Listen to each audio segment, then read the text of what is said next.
ఏంటంటే మనకి రీసెంట్గా అరెస్ట్ అయిన Immadi Ravi, that means iBomma admin.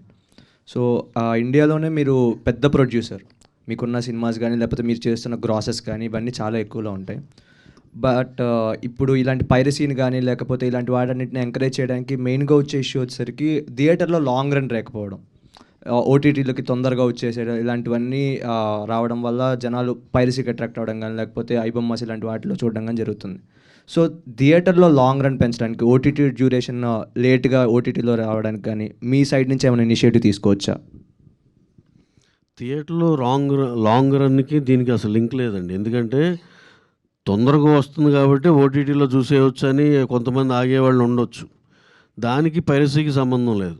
ఎందుకంటే ఓటీటీలో మనం చూస్తే ఈ మధ్య సినిమాలన్నీ 1 month 2 monthsలోనే ఓటీటీలోకి వచ్చేస్తున్నాయి. థియేటర్లో ఆల్మోస్ట్ మనం 25 days 50 days సినిమా చూసి చాలా సంవత్సరాలు అయిపోయిందండి. That is one point. కాకపోతే నెమ్మదిగా ఇవాల్వ్ అవుతుందండి. దాంట్లో ఏంటంటే సినిమా కూడా చేంజ్ అవుతుంది.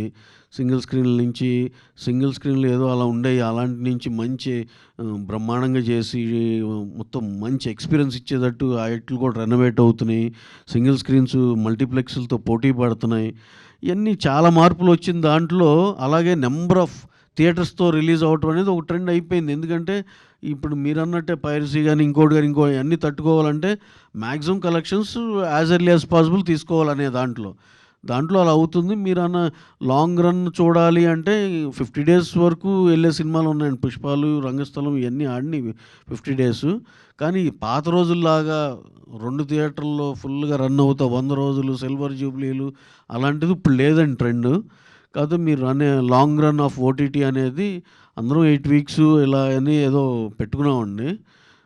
మరి అందరు కూర్చున్నాక అదేంటో ఒకసారి డిసైడ్ చేయాలండి. అది అందరికీ కొంచెం పెయిన్ఫుల్ థింగే.